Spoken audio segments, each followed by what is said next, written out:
সারা বিশ্বব্যাপী একটি virus, মরণঘাতী virus আমাদেরকে তাড়া করে ফেলছে। এমত অবস্থায় আমাদের দেশের সরকারও স্কুল বা সমস্ত শিক্ষা প্রতিষ্ঠান বন্ধ ঘোষণা করেছে, কিন্তু তারপরেও শিক্ষা কার্যক্রম চালিয়ে নেওয়ার জন্য অনলাইন ক্লাসের ব্যবস্থা করেছে। এই জন্য আমি বর্তমান সরকারকে ধন্যবাদ জানাই। যে সমস্ত শিক্ষার্থী টিভি সেটের সামনে এই ক্লাসগুলো করছো এবং দেখছো এবং অংশগ্রহণ করছো, তোমাদেরকে আমার পক্ষ থেকে আন্তরিক শুভেচ্ছা এবং অভিনন্দন। আমরা জানি যে পৃথিবীতে বিভিন্ন পেশার মানুষ বসবাস করে, বিভিন্ন শ্রেণী পেশার মানুষ, কেউ উচ্চ শ্রেণী, কেউ মধ্য শ্রেণী এবং একেবারে দরিদ্র শ্রেণী। কিন্তু কিছু শ্রেণী আছে যাদেরকে আমরা মানুষ হিসেবে মনে করি না, তাদেরকে সবসময় আভিজাত্য শ্রেণীর মানুষ তাদেরকে ছোট লোক এবং ঘৃণার চোখে দেখে। এদেরকে আমরা কীভাবে তাদেরকে আমরা মূল্যায়িত করতে পারি? কিন্তু এরা সমাজে সবসময়ের জন্য ঘৃণিত থাকে, উপেক্ষিত থাকে। এদের সংখ্যাও কিন্তু সমাজে একেবারে কম নয়। আমি যতদূর জানি যে 10 থেকে 15% এদের সংখ্যা। এই সংখ্যাটি যদি একটি ইউনিটে আসে তখন একটা শক্তিতে পরিণত হয়। আমরা এই শক্তিকে কোনো রকমের উপেক্ষা করতে পারি না। এই শক্তিকে আমাদের আজকে জাগ্রত করতে হবে, তাদেরকে উদ্বোধনের মধ্য দিয়ে সেই শক্তিকে আমাদের সমাজে দেশের জন্য কাজে লাগাতে হবে। তাহলে আমাদের সমাজ, আমাদের দেশ, আমাদের জাতি উন্নতি হবে। আমি আশা করি তোমাদের বোঝাতে পেরেছি যে আমি তোমাদের পাঠ্য বইয়ের কোন গল্পের উপরে আমি ইঙ্গিত করছি। হ্যাঁ, আজকে যে গল্পটি তোমাদের সামনে উপস্থাপন করতে যাচ্ছি তার নাম হচ্ছে উপেক্ষিত শক্তির উদ্বোধন।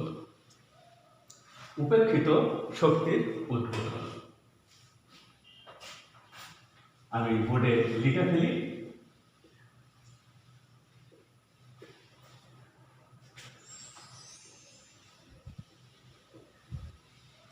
শক্তির উদ্বোধন।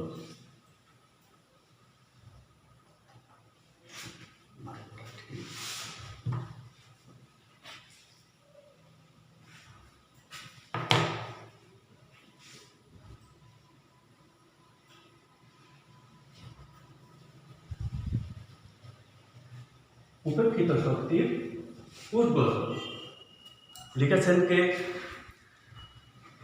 লিখেছেন কাজী নজরুল ইসলাম। কাজী নজরুল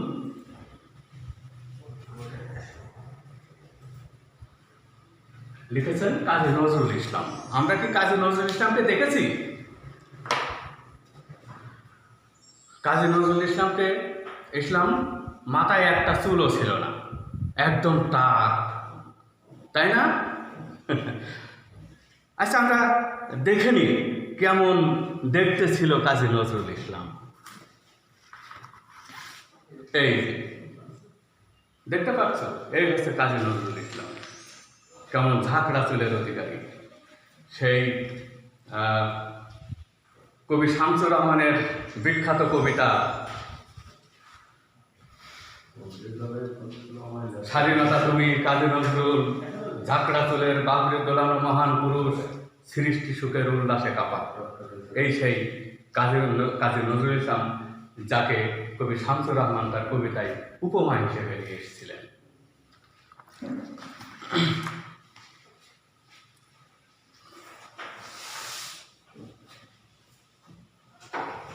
এখন আমরা বাংলা বইয়ের উপেক্ষিত শক্তির উদ্বোধন গল্পটি আমরা বের করি। সবাই এই গল্পটি বের করো।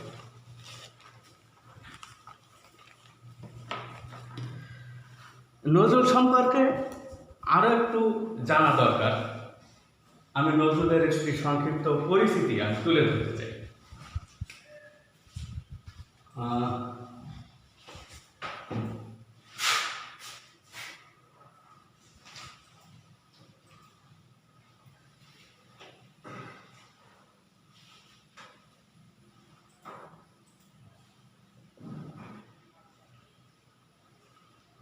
লেখক পরিচিতি। আমি সংক্ষিপ্ত আকারে আমি নজরুল সম্পর্কে, তোমরা জানো যেহেতু ছোটোবেলা থেকেই নজরুল সম্পর্কে তোমরা জেনেছো, অনেক তার সম্পর্কে অনেক কবিতা গল্প আছে। তারপরেও সবসময় তো আর মনে থাকে না, এই জন্য আমি নজরুলের সংক্ষিপ্ত পরিচিতি আমি এইভাবে তোমাদের দেখিয়ে দিতে চাই। জন্ম, তিনি জন্মগ্রহণ করেছেন 24 মে 1899 সাল।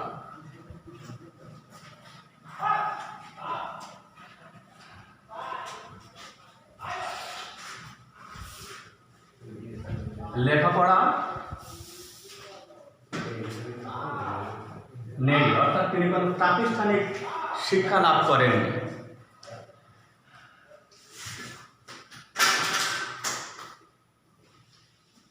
পেশা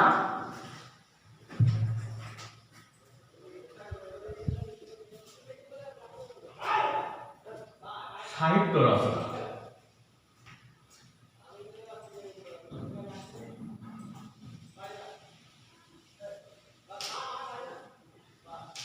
কৃতিত্ব, তিনি ঢাকা বিশ্ববিদ্যালয় থেকে ডি.লিট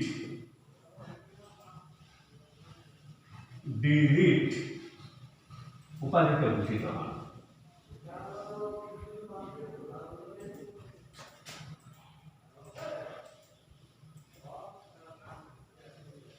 উপাধিতে ভূষিত হন। তার সাহিত্য রচনা অনেক। সাহিত্য যেমন অগ্নিবীণা,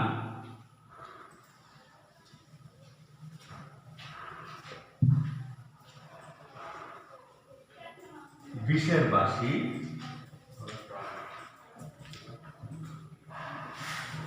রিক্তের বেদন ইত্যাদি।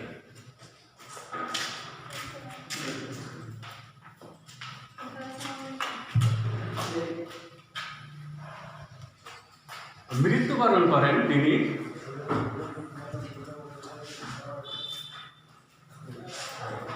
1976 সালের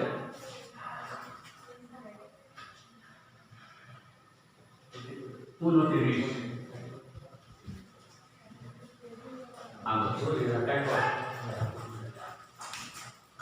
আমি এক নজরে কাজী নজরুল ইসলামের সংক্ষিপ্ত জীবন বৃত্তান্ত তোমাদের সামনে উপস্থাপন করব।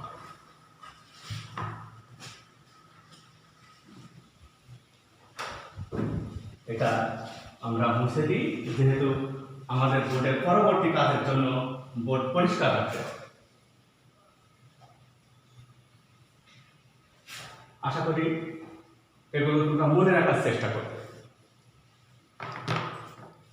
এখন আমি এই উপেক্ষিত শক্তির উদ্বোধন এই গল্পটির কিছু অংশ আমি তোমাদের পড়ে শোনাব। তোমরা সবাই এই গল্পটি বের করে রাখো। দেখো, হে মোর দুর্ভাগা দেশ, যাদের করেছে অপমান, অপমানে হতে হবে তাহাদের সবার সমান। এই লাইন দুটি কিন্তু রবীন্দ্রনাথের। নজরুল তার লেখনীতে, তার গল্পে এই লাইন দুটি সংযোজন করেছে। দেখো, আজ আমাদের এই নতুন করিয়া মহাজাগরণের দিনে আমাদের সেই শক্তিকে ভুলিলে চলিবে না, যাহাদের উপর আমাদের 10 আনা শক্তি নির্ভর করিতেছে, অথচ আমরা তাহাদিগকে উপেক্ষা করিয়া আসিতেছি। সেই হইতেছে আমাদের দেশের তথাকথিত ছোটলোক সম্প্রদায়। আমাদের আভিজাত্য গর্বিত সম্প্রদায়ই এই হতভাগাদের এইরূপ নামকরণ করিয়াছেন। কিন্তু কোনো যন্ত্র দিয়া এই 2 শ্রেণীর লোকের অন্তর যদি দেখিতে পারো, তাহা হইলে দেখিবে ওই তথাকথিত ছোট লোক এর অন্তর কাচের ন্যায় স্বচ্ছ। এই ছোট লোক এমন স্বচ্ছ অন্তর, এমন সরল মুক্ত উদার প্রাণ লইয়াও যে কোনো কার্য করিতে পারিতেছে না, তাহার কারণ এই ভদ্র সম্প্রদায়ের অত্যাচার। সে বেচারা জন্ম হইতেই এই ঘৃণা উপেক্ষা পাইয়া নিজেকে এত ছোট মনে করে, সংকোচ জড়তা তাহার স্বভাবের সঙ্গে এমন ওতপ্রোতভাবে জড়াইয়া যায় যে সেও যে আমাদের মতো মানুষ, সেও যে সেই এক আল্লাহর সৃষ্টি, তাহারাও যে মানুষ হইবার সমান অধিকার আছে, তাহা সে একেবারে ভুলিয়া যায়। যদি কেউ এই উৎপীড়নের বিরুদ্ধে বিদ্রোহচারণ করে, অমনি আমাদের ভদ্র সম্প্রদায় তাহার মাথায় প্রচণ্ড আঘাত করিয়া তাহাকে অজ্ঞান করিয়া ফেলে। এই হতভাগা দিগকে, আমাদের এই সত্যিকার মানুষ দিগকে আমরা এই রকম অবহেলা করিয়া চলিয়াছি বলিয়াই আজ আমাদের এত অধঃপতন। তাই আমাদের দেশে জনশক্তি বা গণতন্ত্র গঠিত হইতে পারিতেছে না, হইবেই কি রূপে? দেশের অধিবাসী লইয়াই তো দেশ, এবং ব্যক্তির সমষ্টি তো জাতি। আর সেই দেশকে, সে জাতিকে যদি দেশের জাতির সকলের বুঝিতে না পারে, তবে তাহার উন্নতি আশা করা আর আকাশে অট্টালিকা নির্মাণের চেষ্টা করা একই কথা। তোমরা ভদ্র সম্প্রদায় মানি দেশের দুর্দশা জাতির দুর্গতি বুঝে লোককে বুঝাইতে পারো, এবং ওই দুর্ভাগ্যের কথা কহিয়া কাঁদাইতে পারো, কিন্তু কার্যক্ষেত্রে নামিয়া কার্য করিবার শক্তি তোমাদের আছে কি? না, নাই। এ কথা যে নিজের সত্য, তাহা তোমরাই বোঝো। কাজেই তোমাদের এই দেশকে, জাতিকে উন্নতি করিবার আশা ওই কথাতেই শেষ হইয়া যায়। কিন্তু যদি একবার আমাদের এই জনশক্তিকে উদ্বুদ্ধ করিতে পারো, তাহাদিগকে মানুষ বলিয়া, ভাই বলিয়া কোল দিবার তোমার উদারতা থাকে, তাহাদিগের শক্তির উন্মেষ করিতে পারো, তাহা হইলে দেখিবে তুমি শত বৎসর ধরিয়া প্রাণপণে চেষ্টা সত্ত্বেও যে কাজ করিতে পারিতেছ না, একদিনেই সেই কাজ সম্পন্ন হইবে। একথা হয়তো তোমার বিশ্বাস হইবে না। একবার মহাত্মা গান্ধীর কথা ভাবিয়া দেখো দেখি, তিনি ভারতে কি অসাধ্য সাধন করিতে পারিয়াছেন। তোমাদের গল্প থেকে আমি কিছু অংশ পাঠ করলাম। এই পাঠের মধ্য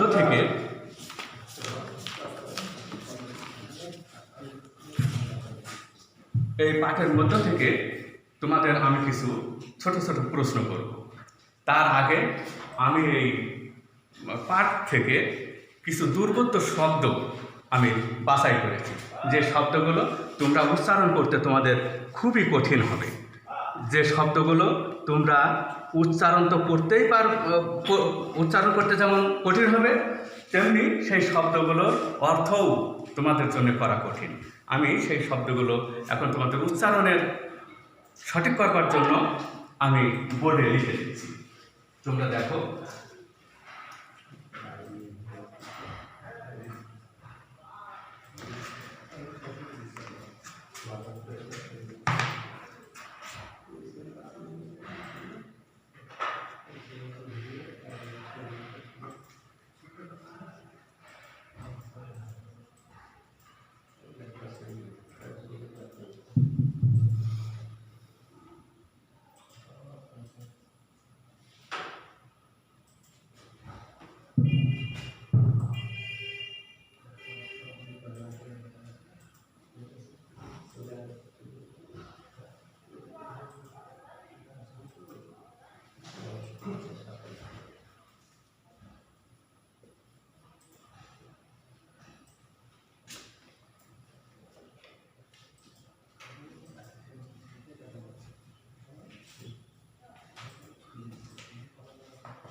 আমরা এই 6টি শব্দ আমি মনে করি এই গল্পের সব থেকে দুর্বোধ্য শব্দ, কঠিন শব্দ, যা তোমাদের উচ্চারণ করতে কঠিন হবে। প্রথমে লিখেছি ওতপ্রোতভাবে। এই ওতপ্রোতভাবে এর ওতপ্রোতভাবে উচ্চারণটা সঠিক করে নাও। ওতপ্রোতভাবে এর অর্থ হচ্ছে অঙ্গাঙ্গিকভাবে জড়িত বা একে অপরের পরিপূরক।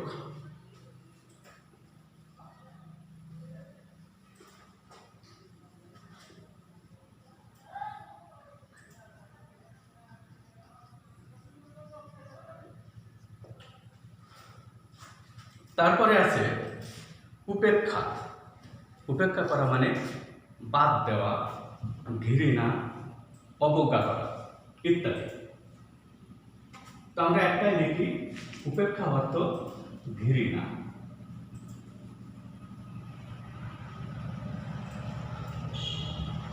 তারপরে শব্দটা বলতে পারবে?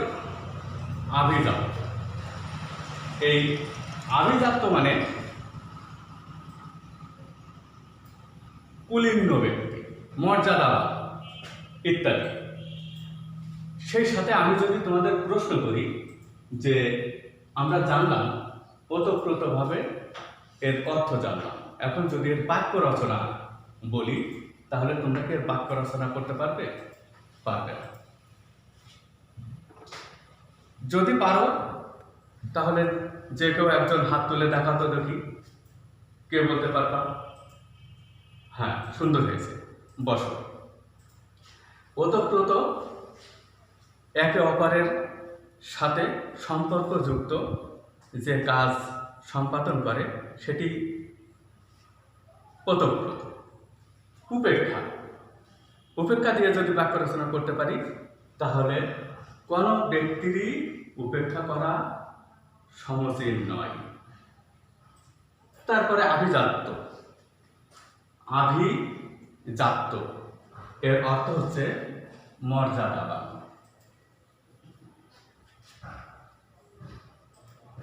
মর্যাদাবান এইটাকে দিয়ে যদি আমরা বাক্য রচনা করি তাহলে দাঁড়ায় এমন যে আমাদের আভিজাত্য শ্রেণী নিচ শ্রেণীদের ঘৃণা করে।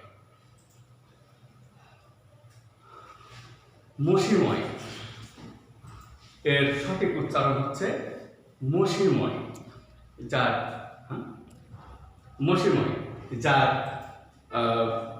অর্থ হচ্ছে অন্ধকারাচ্ছন্ন।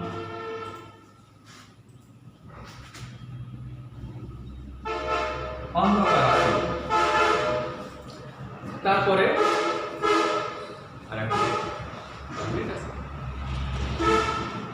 তারপরে আছে চণ্ডাল। চণ্ডাল হচ্ছে এর সঠিক শব্দ অর্থ হচ্ছে নিচু জাতের চণ্ডাল, চাড়া যাকে বলা হয়। তারপর উদ্বুদ্ধ এর শব্দ অর্থ হচ্ছে উৎসাহ, উদ্দীপনা সৃষ্টি করা।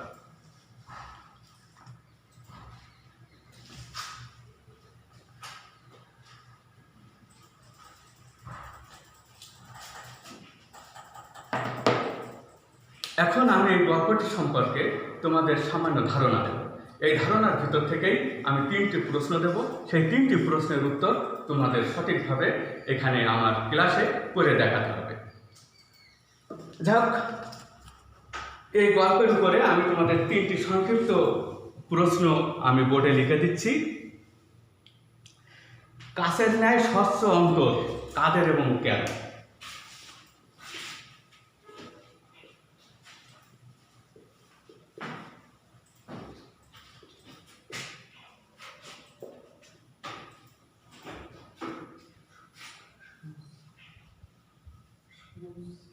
কাদের এবং কেন?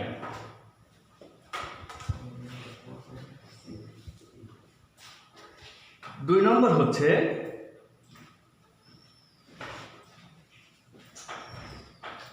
বোধন বাসী বলতে কি বুঝো? আর 3 নম্বর হচ্ছে দন্য।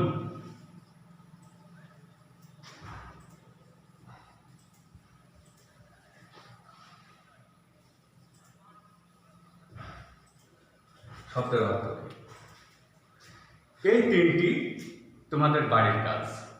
আগামী ক্লাসে এই বাড়ির কাজগুলো তোমরা করে আনবা।